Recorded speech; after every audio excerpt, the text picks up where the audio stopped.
বাগদান সে দেবকী মায়ের কথা, আপনাদের কথা বলুন। সবাই তো আপনারা মানুষ না অন্য কিছু, মানুষ। আচ্ছা, যদি সবাই আমরা মানুষ হই, তাহলে হয়তো এদিক থেকে জিজ্ঞাসা করি, মা আপনি কি করেন? উনি গল্প করে বলো আমি এখন বাংলা বলতে পারেন। তারপরে যিনি আছেন বলুন, মা আপনি কি করেন? আমি এমবিবিএস ডাক্তার। তারপরে যদি আছেন জিজ্ঞাসা করে আপনি কি করেন? না আমি প্রফেসরই করি। তারপরে যিনি বলছেন, বাবুজি আমাকে জিজ্ঞাসা করে লাভ নেই, সারা জীবনটা মা বাবু দুটা ভাতের জন্য মরা ছেলে 3 বার চাষ করে করে মরে আনি, তবু অভাবটা বলবেন কিনা বলুন। তারপরে যদি একদম জিজ্ঞাসা করে আপনি কি করেন? না সবার তো কম বেশি বলতে হয়, মা গো তোমার বাড়িতে অতিথি নারায়ণ এসছে গো মা, এক মুঠো ভিক্ষা দাও। বলে অতিথি নারায়ণ, অতিথি নারায়ণ, অতিথি নারায়ণ, অতিথি নারায়ণ, অতিথি নারায়ণ, অতিথি নারায়ণ মানে ভিক্ষা করে। যদি মা ঝড় বৃষ্টির দিনে যদি না একদিন না বাড়ি থেকে ভিক্ষাই না বের হয়, সেদিন ছেলে মেয়েগুলো অনাহারে না খেয়ে মরবে। বলুন এমন কোন পরিবার আছে? আছে? তাহলে একটু কি ভেবেছেন যে আজ আমার কপালে এত দুঃখ, একদিন ভিক্ষাই না বেরোলে ছেলে মেয়ের মুখে দুটো ভাত তুলে দিতে পারি না? কিন্তু ওরাও তো সেই আমার মতো মানুষ, কিন্তু ওদের 3 তলা বাড়ি, স্টাইল বসানো, কত কিছু। তাহলে ভগবান ওকে দিল কেন, আমাকে দিল না? বিচার করবেন। সবাই সংসার বাদে কত আশা করে ঘর বেঁধেছিলাম এই পৃথিবীর মাঝে। কি গো মা, আমরা বাবা মা হয়েছি, ছেলে মেয়ের জন্ম দিই, ঠিক মেয়ে যদি উপযুক্ত হয় জানবো বাবা মার কর্তব্য মেয়েকে দিয়ে দিতে হবে, জানা আছে? না দিয়ে আপনি থাকতে পারবেন না। আবার ছেলে জন্মালে বাবা মার কর্তব্য ছেলে উপযুক্ত ছেলেকে বিয়ে করাতে হবে, জানা আছে? না বিয়ে করালে বাবা মার কি অনেক অসুবিধা। তাহলে এবার বলুন, প্রত্যেকে আমরা সুখে দুঃখে সুন্দর করে সংসার করতে চাই। এই যে মা বোনেরা দেখা যায় শিবরাত্রি দিনে সবাই জল ঢালতে যায়। কি মাসে মা ওটা করে? শ্রাবণ মাসে বলে মনে হয়। সারা মাস জল ঢেলে ঢেলে শিবকে মারতে ওদের শিব আর মানছি আমি, এত জল ঢালা উৎপাদন শুরু হয়েছে, শিব বোঝে আর মানছি আমি, আমার মনে হয়।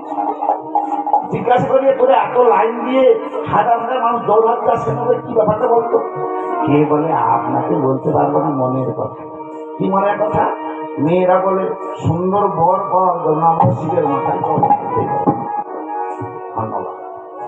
তাহলে সবাই আশা করে সুন্দর সংসার, সুন্দর স্বামী, সুন্দর স্ত্রী, সুন্দর ছেলে মেয়ে, সুন্দর পরিবার গঠন করার জন্য আশা করে না? কিন্তু মাগো আশা করে তো মানুষ ঘর বাঁধে, কিন্তু জেনে রাখুন অনেকের অনেক আশাতেও ভগবান ছাই দিয়ে দেয়। 20 বছর পরে, 30 বছর পরে যে সুন্দর সংসার, যে দুজনের সুন্দর মন এক হলো, এক বালিশে মাথা দিয়ে রাত্রে ঘুমানো, 20 বছর পরে যে একজনকে ভগবান কেড়ে নেন, আর একজনের কপালে কি সুখ থাকলো বুঝলে? আচ্ছা, সবাই সুখে সংসার করার জন্য বিয়ে শাদী করলো, ঘর বাঁধলো, 2 5 10 বছর ছেলে মেয়ে কিছু হলো না, সেই মায়েদের মনটা কেমন হয়? কত মন্দির খুঁজে খুঁজে মাথা খুঁজে খুঁজে কেঁদে কেঁদে বলে ঠাকুর একটা ছেলে আমার। কাউকে আবার চাইতে হয় না, এমনি এমনি ভগবান দিয়ে দেয়। আর কেউ হয়তো চেয়ে চেয়ে মাথা খুঁড়ে খুঁড়ে রক্ত বের করে দেয়, তবুও ভগবান তার আশা পূরণ করে না।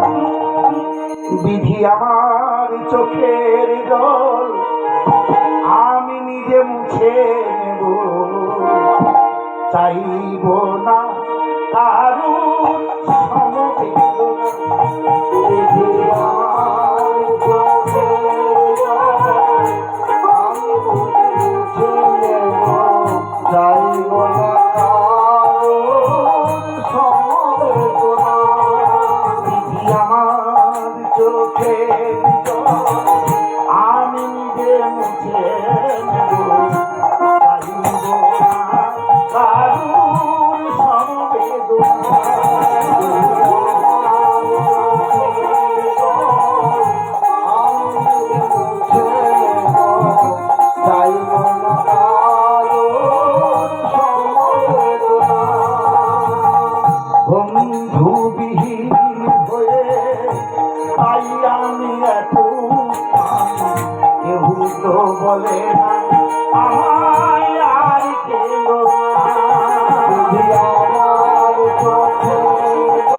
হবে সেখানে কলি আগে আসে। অনেকে দেখুন আর চোখ তো লাল হয়ে আছে, এবার হাই তুলে তুলে তুলে তো কল জল চিড়ে ভরাতে হাই কলি কলি গ্রাস করছে এদেরকে জানেন। যখন কলি মানুষের গ্রাস করার সুযোগ পায় না তখন তার দুটো মেয়েকে পাঠিয়ে দেয়। একটি মেয়ে মানে কলির দুটো মেয়ে মা, একটা মেয়ে হচ্ছে হাই আর একটা মেয়ে হচ্ছে বাবা। তার মানে কি বলুন তো, যেখানে হরি না হবে সেখানে কলি ঘুরঘুর করছে, কি করে ওদের মধ্যে প্রবেশ করবে। হ্যাঁ, আবার দেখুন যদি ও নিজে না এখানে আসতে পারে, এমনই নামের প্রভাব, এমন ভক্তের চাপ আসতে পারছে না, বাড়ি গিয়ে দুটো মেয়েকে পাঠিয়ে দেয় যে তুই ওদেরকে পারিস তো আক্রমণ করে আয়। দুটো মেয়ের নাম কি বললাম? একজনের নাম বললাম হাই আর একজনের নাম বললাম কি ঝিকুলি। এবার ওরা যখন এসে ধরবে না, উপায় আর নাই রে মা, সারাদিন যা করেছিস এখন কিন্তু কি আমার চোখের জল আমি নিজে মুছে চাইব না কারুর সমবেদনা।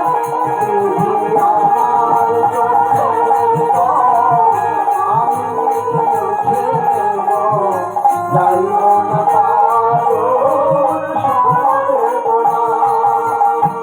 বন্ধুবিহীন হয়ে তাই আমি এত, কেউ তো বলে না আমায় আর কেন না। আমার চোখে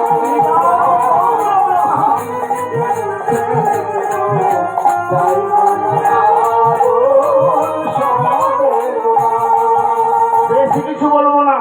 এই যে বললাম সবাই আমরা মানুষ, জন্ম নিয়েছি একই নিয়মে একই ভাবে।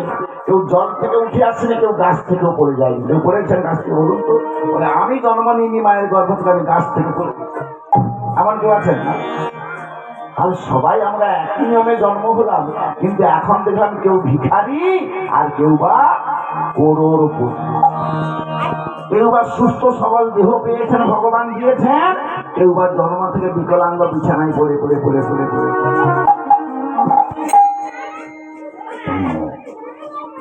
এতদিন কি বুঝলেন? কেন এই জায়গায় একটা সার কথা বলি মা, পাপ কোনদিন পাপকে ছাড়ে। তবে কোন পাপ, কেমন পাপ না, আজকে যারা এই ভিখারি থেকে, অভাবী থেকে, স্বভাবী থেকে, কোটিপতি পর্যন্ত, চাকরিজীবী থেকে, জন্মদিন থেকে যারা সংসার তারা কাজেরও পর্যন্ত, কথাগুলো বুঝবেন। পূর্ব জন্মের কর্মফল জন্মে আর এ জন্মের কর্মফল পর জন্মে। ভাগবতে পরিষ্কার লেখা আছে, পূর্ব জন্মকৃতম বিদ্যা পূর্ব জন্মকৃতম সুখম পূর্ব জন্মকৃতম পাপম পশ্চাৎ। ওমা আজকে যে আমাদের কর্মকষ্ট তার যেমন নিভৃত্তি হতে পারে, স্বামী স্ত্রীকে হারাতে পারে, সংসারে অভাব থাকতে পারে সীমাহীন, যাই যা হোক সুখ দুঃখ, এটা পূর্ব জন্মের কর্মফল এই জন্মে, আর এ জন্মের কর্মফল পরজন্মের মাথায় রাখবে। তাহলে পূর্ব জন্মের কর্মটা সহজ করে বুঝিয়ে দিই। ব্যাংকে অ্যাকাউন্ট আছে, ব্যাংকে অ্যাকাউন্ট আছে, বলে হ্যাঁ একদিন ছিল না, লক্ষ্মী ভান্ডার লক্ষ্মী ভান্ডার পাচ্ছে মানে অ্যাকাউন্ট নিশ্চয়ই খুলেছেন কোনো। আচ্ছা বলুন তাহলে আপনার ব্যাংকে দিতে হবে পয়সা কমতে হয়। এখন কথা হচ্ছে নিশ্চয়ই আপনারা অনুভূতি করেছেন যে অ্যাকাউন্টে আপনার পয়সা থাকলে আপনি যে কোনো সময় তুলতে পারবেন, যদি জমা না থাকে তোলা যাবে? ব্যাংকওয়ালা দেবে? ও সব দিন তো আমাকে বেশি যাবে বলে মাথা লাগিয়ে যাচ্ছে। তাহলে না থাকলে জমা তুলতে পারবেন না, জমা থাকলে তুলতে পারবেন। একটাই পরীক্ষা কি, যে আগে জমা করুন তারপরে তো আপনি তুলবেন। আগে জমা পরে খরচ, আগে যোগ তারপরে বিয়োগ। এই সুন্দর জন্মে যদি কিছু ভালো কর্ম করে সঞ্চয় করে দিতে পারেন, পরজন্মে পাবেন। পূর্ব জন্মে এমন একটা জন্ম ছিল যে জন্মে আপনি সঞ্চয় করে ব্যাংকের অ্যাকাউন্টে জমা করে আসতে পারেননি, আজকে রাত থেকে ধান সিদ্ধ করে বাঁচগুলো বিক্রি করে ও সংসারের স্বভাব মানে অভাব পূরণ করতে পারছে না। কেউ হয়তো আবার না খেতে না কর্ম করে, আবার অনেকে মা একটু সুখ পাওয়ার জন্য সারা জীবন রাত দিকে পরিশ্রম করেন, কিন্তু অভাব তার স্বভাব হয়ে গেল, পূরণ করে দিল। সবাই তো সুখী হতে চায়, কেউ সুখী হয় কেউ মন্দ বলে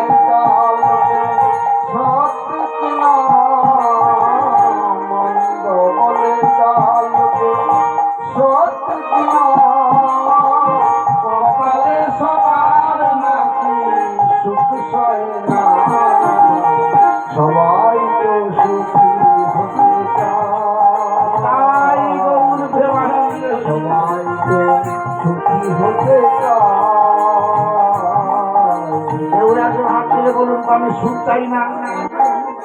এতজন কেউ একজন হাত তুলে বলুন যে আমি বাবু সুখ চাই না, আমি ধনী হতে চাই না, আমি ভিখারি হতে চাই। কেউ বলবেন না, বলে চাইলে তো বলবো সবাই সুখ খুঁজি, কিন্তু ভগবান দিদার না দিক খুঁজে মরছি, চেষ্টা করে যাচ্ছি। এবার দোয়ার মালিক যিনি তিনি দিয়ে ভালো মানুষ। সবাই তো সুখী হতে চায়, কেউ সুখী হয় কেউ হয় মন্দ বলে না লোকে সত্যি মন্দ বলে না লোকে সত্যি কপালে সবার নাকি সুখী হয় না, সবাই তো সুখী হতে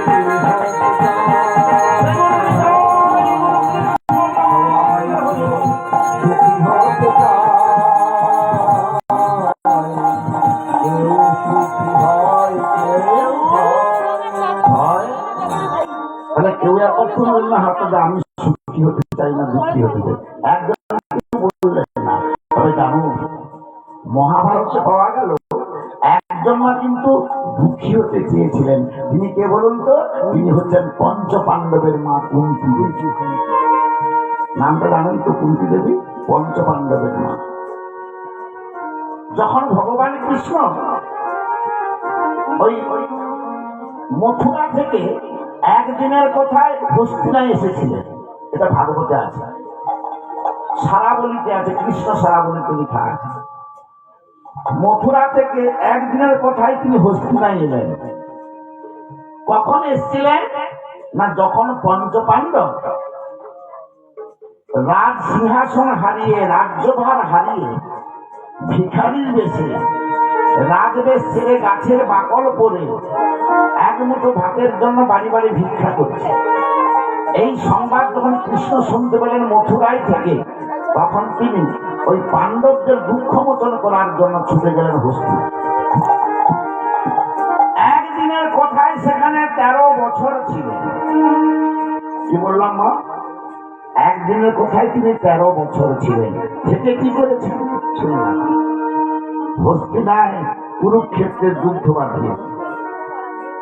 কুরুক্ষেত্রের যুদ্ধ শুরু হয়েছিল কৌরব এবং পাণ্ডবদের মধ্যে। পাণ্ডব পক্ষের সেনাপতি কৃষ্ণ স্বয়ং নিজেই ছিলেন, আর কৌরব পক্ষের সেনাপতি ছিলেন পিতামহ ভীষ্ম। উভয় পক্ষের যুদ্ধ হয়েছিল 18 দিন। যুদ্ধের ফলাফলে কি হয়েছিল নিশ্চয় আপনার জানা আছে। কৌরব বংশ নিঃশেষ ধ্বংস হয়ে গেছে। পাণ্ডবরা পেল হস্তিনা রাজ্য রাজ সিংহাসন। এই রাজ্য রাজ সিংহাসন পাণ্ডবরা পেয়ে পঞ্চ পাণ্ডব যুধিষ্ঠির ভীম অর্জুন নকুল সহদেব খেতে বসছে, সঙ্গে সখা কৃষ্ণ। কৃষ্ণ বলল, সখাগণ, একদিনের কথায় 13 বছর থেকে আমি তোমাদের রাজ্য রাজ সিংহাসন সবকিছু পাইয়ে দিয়েছি, আমার কাজ শেষ। এবার আমাকে দ্বারকায় চলে যেতে হবে, দ্বারকায় চলে যেতে হবে। যখন এই কথাগুলো বলা বলি হচ্ছিল, তখন কিন্তু কুন্তী মা মানে ওই পঞ্চপাণ্ডবের মা কুন্তী দেবী রান্না করেছে। তিনি শুনতে পেলেন যে কৃষ্ণ নাকি হস্তিনা ছেড়ে দ্বারকায় চলে যাবেন। তিনি চিৎকার করে বললেন, কৃষ্ণ কৃষ্ণ রে। তো মনে হয় আমার পিসিমার পিসিমা, আমি এখানে গো, আমি এখানে। খানিকক্ষণ পরে কুন্তি পিসি কাটছে, এসে জিজ্ঞাসা করছে, আচ্ছা কৃষ্ণ তুই কি বলবি যেন? আমি শুনলাম রান্নাঘর থেকে। কুন্তি পিসি বলছে, তুই কি যেন বলেছিলিস? কৃষ্ণ বললো, হ্যাঁ আমি বলেছিলাম কি পিসিমা, যখন তোমাদের এই সবকিছু পেয়ে গেছো, তোমাদের সুখ শান্তি সব ফিরে এসছে, এবার আমাকে ছেড়ে দাও, আমি এবার দ্বারকায়। তখন কুন্তি পিসি বলছে, কৃষ্ণ রে তুই দ্বারকায় চলে যাবি? আমার মনে একটা ইচ্ছা বাসা বেঁধেছে, ওই ইচ্ছাটুকু তুই পূরণ করে তবেই যাবি। পিসিমা তোমার আবার কি ইচ্ছা? না আমার ইচ্ছা তোর পায়ে মাথা রেখে একটু প্রণাম করতে চাই। চিঠি একই বার্তা পিসিমা, তোমার যে 5 জন ছেলে যুধিষ্ঠির, ভীম, অর্জুন, নকুল, সহদেব, ওদের যে আমার বয়স কম। আর আজকে বুঝতে পারলেন পঞ্চপাণ্ডবের চেয়েও ছোট কৃষ্ণ। কৃষ্ণের বয়সটা, যিনি কুরুক্ষেত্রের যুদ্ধে পাণ্ডব পক্ষের সেনাপতি, ছোট হয়েও তার এত ক্ষমতা ছিল, অসীমক্ষ। তোমার ছেলেদের চেয়ে আমার বয়স কম, তা তুমি আমার ভয়ে মাথাটিকে তোমার না মানছি পিসিমা। তাছাড়া তোমার এই ইচ্ছাটা পিসিমা হলো কেন আজ আমার ভয়ে মাথাটাকে প্রণাম করতে চাইছো? তুমি না পিসিমা মানে মায়ের সমান। ওখানে কুন্তি পিসি বলছিল, জানিস কৃষ্ণ, পূর্ব জন্মে আমি কে ছিলাম সেটা আমি জানি না, তুই জানবি। জানবি তো ভগবান জানবে। এই জন্মে কুন্তি হয়ে জন্মেছে, তার পিসি সম্পর্ক নিয়ে জন্মেছে, এটা তুই জানিস, আর কেউ জানে না। পরজন্মে কোথায় গিয়ে আবার জন্ম নেবে আমার এই আত্মা, সেটা আমি বলতে পারবো না, তুই বলতে পারবি না। কারণ ওরে কৃষ্ণ, কেউ তোকে চিনুক জানুক না জানুক, আমি তোকে ভালোভাবেই জানতে পেরেছি। তুই অনাদি আদি গোবিন্দ, তুই সৃষ্টি স্থিতি প্রলয়ের মালিক, তুই আদি দৈবিক, আদি ভৌতিক, আধ্যাত্মিকের মালিক। অতএব কেউ না চিনলেও আমি জানি কৃষ্ণ তুই হচ্ছিস সর্বশক্তি। এবং এটাও আমি জানি তোর অঙ্গুলি হেলনে সৃষ্টি সঞ্চার হতে পারে, আবার সৃষ্টি প্রলয়। এই জন্য তুই যখন কংসের কারাগারে ছিলিস, দেবকী মায়ের গর্ভে, তখন আমরা জানতে পেরে বলেছিলাম, কৃষ্ণে কি আর কংস কারা বেঁধে রাখা, কৃষ্ণে কি আর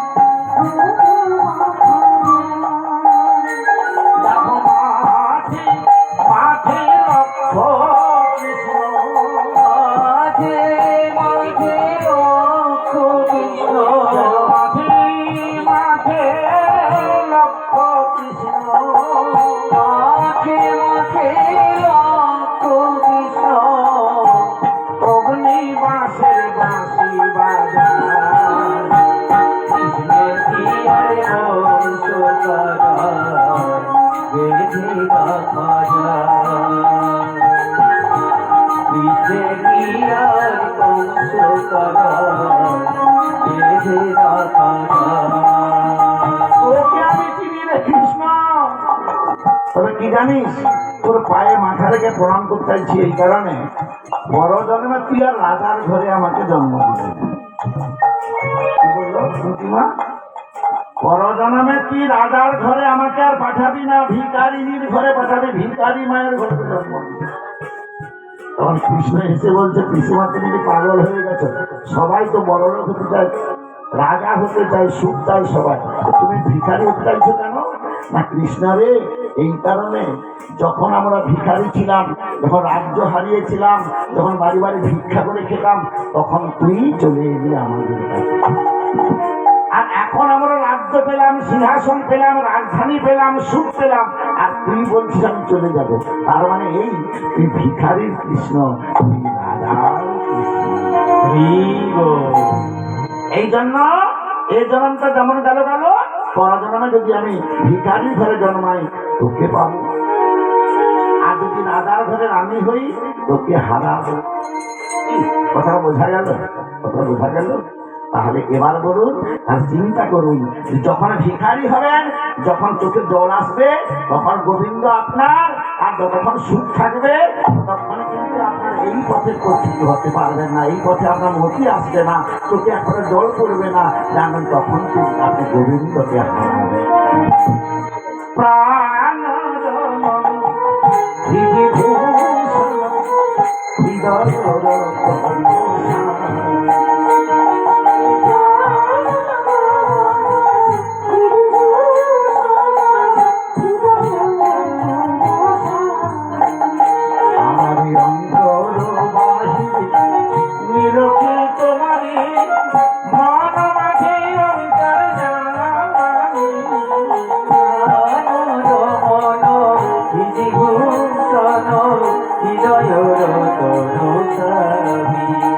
আমার অন্তর নিরখি তোমারে মন মাঝে অন্তর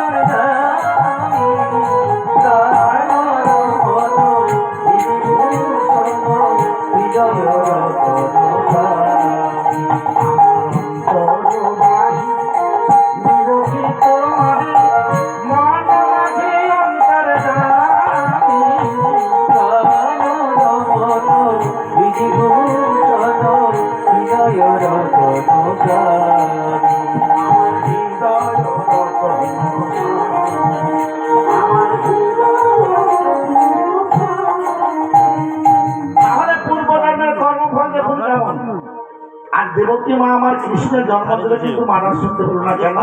ওই দেবকী ছিল পূর্ব জন্মে, অর্থাৎ ত্রেতা যুগে ভরত জননী কই কে ছিল মা? পূর্ব জন্মে কে ছিল?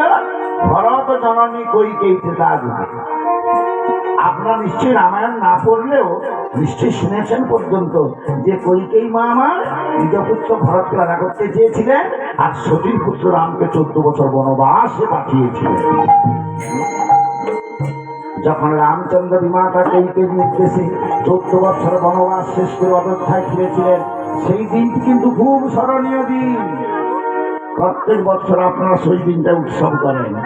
তখন ত্রেতা যুগে রামাবতারের সেই ঘটনা ঘটেছিল, এখনো পর্যন্ত বছরে একদিন সেই দিনটা আসে, প্রত্যেকে আপনারা উৎসব করেন। বলুন তো কোন দিনটা? এই পৃথিবী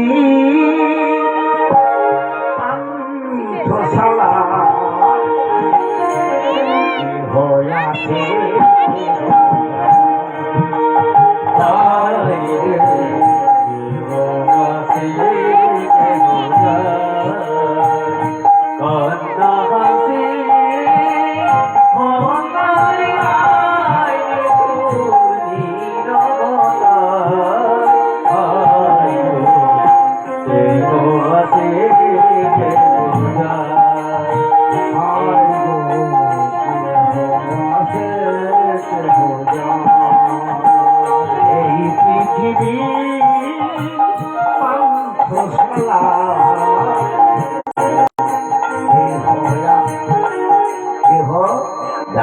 গানে বলতে পারবেন না, তাহলে আমি বলি এবার শুনুন। আচ্ছা, আমার কার্তিক মাসে শ্যামা পূজা হয়, মানে কালী পুজো হয়, লেখা আছে পানিতে, দীপাবলি লেখা আছে না? দীপাবলি বছরে একবার হয় না দুবার হয়? একবার। দীপাবলির দিন আপনারা কি করেন, কি উৎসব করেন? না, আগে আগে প্রদীপ জ্বালিয়ে দীপাবলি উৎসব করতাম, কিছুদিন পরে মোমবাতি জ্বালাতে শুরু করলাম, এখন তুই বালু দিয়ে দীপাবলি উৎসব। আরে পয়সা বাড়ছে মানে মন বাড়ছে তো নাকি? আগে আগে মানুষ 200 টাকা শাড়ি পরতো, এখন 2000-এর কোনো হয়। কি বলে? সোনার দাম ডবল বেড়ে গেছে, অনেক বেড়ে গেছে, তবু অলংকার ছাড়া মানুষকে শোভা। তাই এবার বলুন, সব দিন কি মানুষের সমান যায় না? তো একদিন আমরা দীপাবলি করেছিলাম মোমবাতি জ্বালিয়ে, প্রদীপ জ্বালিয়ে, এখন তুমি বাল জ্বালিয়ে দীপাবলি করি। দীপাবলিটা কখন হয়েছিল? আর যখন 14 বছর পরে রামচন্দ্র অযোধ্যায় ফিরেছিলেন। অযোধ্যাবাসীরা ভুল বললাম না কথাটা? ভুল বললাম? 14 বছর পর যখন অযোধ্যায় ফিরলেন কে? রামচন্দ্র। অযোধ্যাবাসীরা রামচন্দ্রকে সিংহাসনে বসিয়ে রাজ তিলক অঙ্কিত করে রাজ মুকুট করিয়ে দিয়ে তারা বাড়ি বাড়ি প্রদীপ জ্বালিয়ে দীপাবলি উৎসব করেছিল। সেই ত্রেতা যুগের ঘটনা তারপর গেল এই কলিযুগ পর্যন্ত আমরা বছরে সেই দিনটা আসি, আর সেই দিনটা আমরা দীপাবলি উৎসব করি।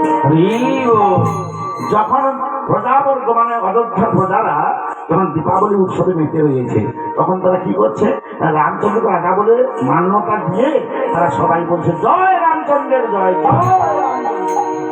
জয় দে না রে রাম নামে।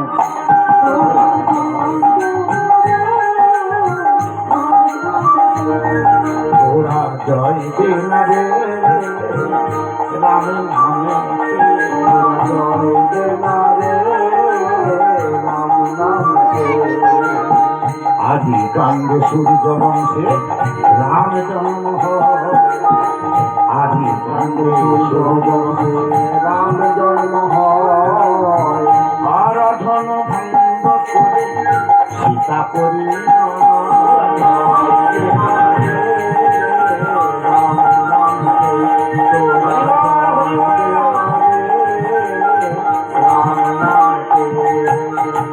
অযোধ্যা কাণ্ডে পিতার আজ্ঞা, অযোধ্যা কাণ্ডে পিতার আজ্ঞা।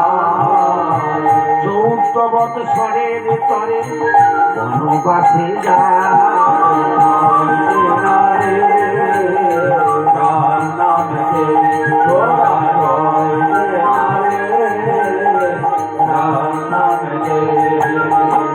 অরণ্য কান্দিতে হয় সুখী বনিল, অরণ্য কান্দিতে হয় সুখী বনিল। পালি বধ করিবার করিলেন